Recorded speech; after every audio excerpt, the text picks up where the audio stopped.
Donc dans le chapitre sur les collisions et les chaînes de montagne, je vais aborder la seconde partie, et cette seconde partie va s'intéresser principalement à la construction de la racine crustale. En effet, lors d'une collision, les lithosphères qui sont en convergence sont raccourcies, ce qui va avoir tendance à former un épaississement. Or cet épaississement, il va être visible à la surface, une augmentation de la topographie, mais aussi en profondeur, par une augmentation de l'épaisseur de la lithosphère, pouvant jusqu'à doubler la lithosphère dans certains cas. Il faut savoir que la déformation affecte principalement la plaque sous-jacente, celle qui a été subductée et celle qui va se retrouver dessous. Donc ça va être principalement cette plaque-là qui va être déformée, modifiée lors de la collision avec une nouvelle organisation, une nouvelle structure. L'autre plaque peut être aussi affectée, mais celle qui va subir la majorité des transformations liées à ce changement structural de la formation de l'épaississement crustal, de la mise en place d'un grand nombre de nappes de charriage et ainsi de suite, va être la plaque qui est subductée. Alors la déformation concerne la lithosphère jusque dans le manteau, dans les zones internes du prisme de collision. On va avoir dans certaines zones, donc à l'aplomb, comme ici à l'aplomb du maximum des topographies, des épaississements crustaux qui vont être extrêmement importants et qui vont pouvoir repousser très en profondeur le Moho, comme vous pouvez voir ici.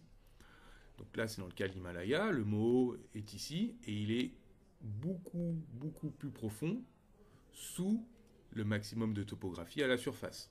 Vous avez un très fort épaississement crustal. Et la même chose pour ce qui est de la limite lithosphère-asténosphère, qui est ici, qui va être beaucoup plus profonde du fait de cet épaississement crustal.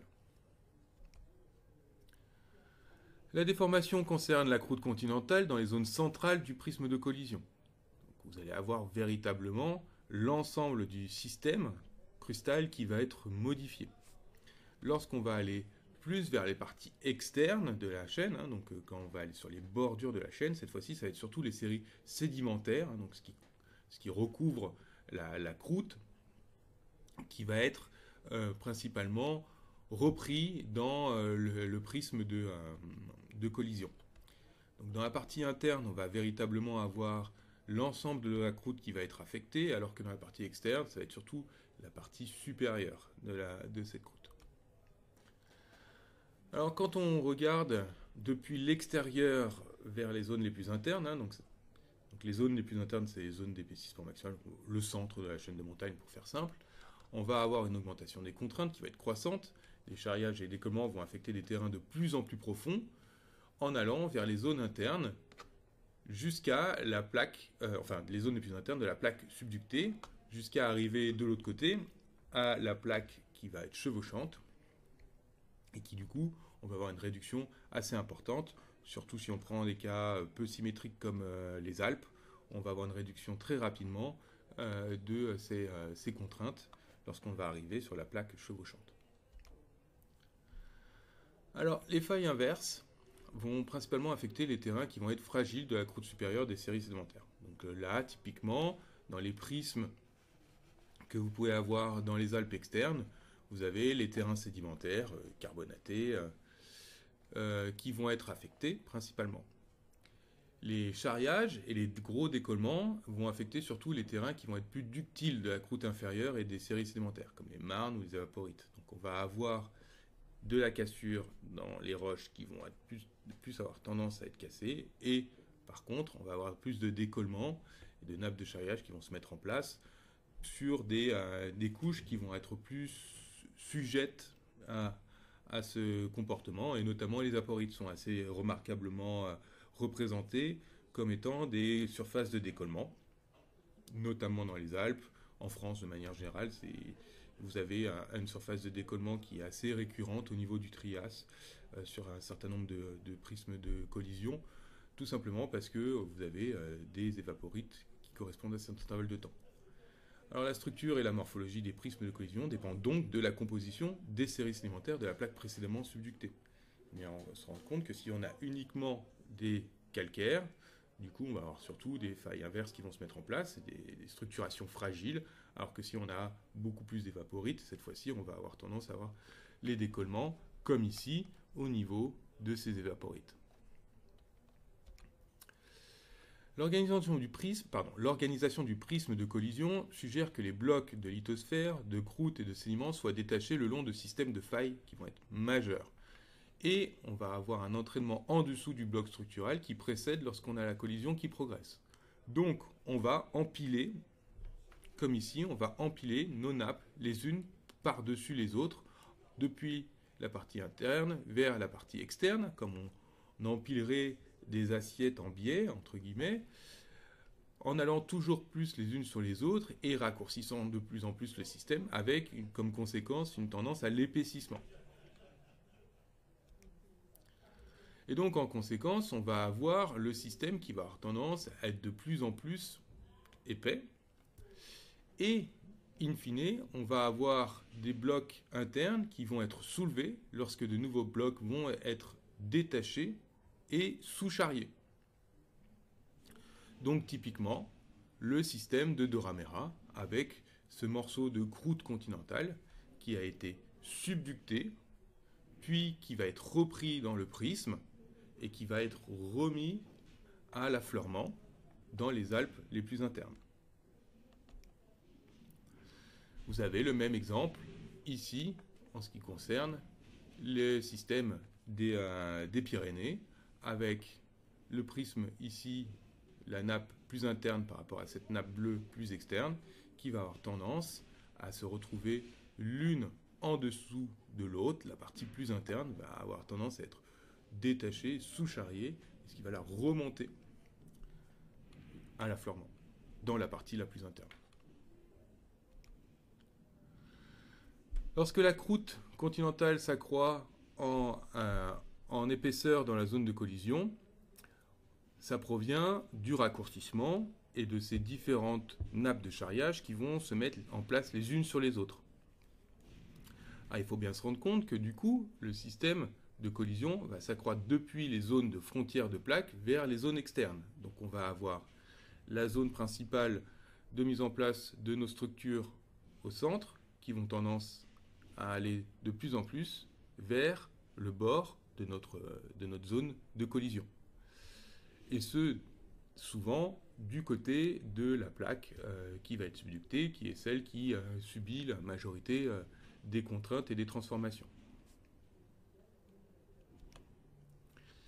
Les épaisseurs maximales vont être principalement dans les zones internes. Il faut bien faire attention, ce n'est pas le point le plus haut, mais c'est en moyenne, les points les plus hauts en moyenne dans la chaîne de montagne vont se retrouver dans les zones les plus en interne du prisme. Alors l'exemple classique, si vous prenez le cas des Alpes françaises, le point le plus haut, ça va être le Mont Blanc, alors qu'il correspond à une partie plutôt externe des Alpes. Mais en moyenne, les zones les plus élevées vont être plutôt dans les Alpes internes.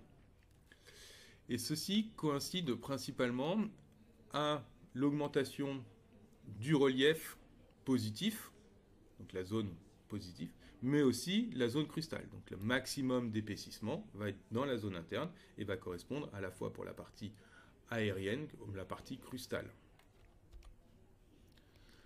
L'ensemble de ces modifications d'épaississement vont avoir pour effet, par isostasie, de former des anomalies, comme vous pouvez voir ici. Anomalie qui est assez remarquable, tout simplement parce que le moho est plus profond. En effet, la racine va être épaissie, du coup le moho va être beaucoup plus en profondeur, jusqu'à soit 50-70 km de profondeur, ce qui va créer une anomalie, dans ce cas-là une anomalie de Bouguer, qui va pouvoir être observée, parce que notre croûte continentale est moins dense que la partie mantélique, et donc on va avoir une anomalie. De plus, lorsqu'on a la collision qui progresse, les terrains qui vont être d'origine crustale et les formations sédimentaires transportées vont être de plus en plus sujettes au fur et à mesure qu'on avance vers le centre de la chaîne à des transformations de pression et de température, de pression et de température, élevées. Donc, on va avoir un gradient de métamorphisme de plus en plus élevé au fur et à mesure qu'on va avancer vers le centre de la chaîne. Vous pouvez voir ça dans les Alpes ici, où vous avez peu ou pas de métamorphisme dans les faciès les plus externes ici, typiquement les faciès des chaînes subalpines sédimentaires, ce que vous rencontrez du côté de Grenoble. Et puis lorsque vous avancez, Beldon, Mont Blanc, donc les massifs cristallins externes, vous allez avoir des faciès schiste vert. Puis vous continuez à avancer. Vous allez avancer, vous allez passer le front pénique, et les faciès beaucoup plus internes, vous allez avoir des schistes bleus, puis les formations éclogitiques des zones les plus internes dans les Alpes, qui correspondent au Grand Paradis d'Oramera, notamment, qui correspondent à des zones extrêmement élevées en termes de métamorphisme. C'est ce que vous voyez ici, la même façon, en coupe, avec ces systèmes-là qui vont avoir subi un enfouissement beaucoup plus important et qui vont avoir été remis à l'affleurement au gré de le fait d'avoir été inclus dans le prisme de collision et d'avoir pu être recharriés à la surface. Alors comme vous avez une forte diversité de lithologie initiale, ce qui est normal, parce que vous avez une marge, vous avez différents types de croûtes qui peuvent être en action. Typiquement ici, vous avez des lambeaux de croûtes océaniques. Vous avez différentes couvertures sédimentaires, des croûtes continentales, bien sûr. Que vous avez des conditions de pression et de température qui vont varier en fonction si vous êtes plus dans la partie externe ou la partie interne de la chaîne de montagne.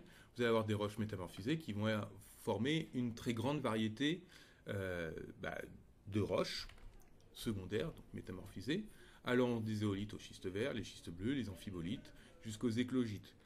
Et vous allez transformer tout un tas de roches préalablement présentes. Donc, ce qui vous donne une très grande diversité de faciès dans vos chaînes de montagne. Alors, dans la plupart des cas, ce sont les terrains de la plaque subductée qui sont principalement impliqués dans la construction du prisme de collision. Ils vont être localement séparés des terrains de la plaque chevauchante, donc celle qui vient sur le dessus, par une mince bande de terrains océaniques, donc des ophiolites, comme vous pouvez le voir ici, où vous avez cette bande qui va séparer nos deux plaques en jeu. Alors vous pouvez avoir des lambeaux de ces bandes d'ophiolites en différentes positions, mais vous avez souvent cette bande-là qui va pouvoir séparer les deux plaques. Il arrive cependant que parfois vous avez des morceaux de la plaque chevauchante qui vont être transportés sur la plaque subductée, sur la plaque sous-jacente, et qui vont être, suite à une érosion différentielle, qui vont être abandonnés sur la plaque subductée. Ça s'appelle un clip. Donc c'est un morceau qui surmonte le prisme. Donc vous en avez un ici, c'est le Cervin.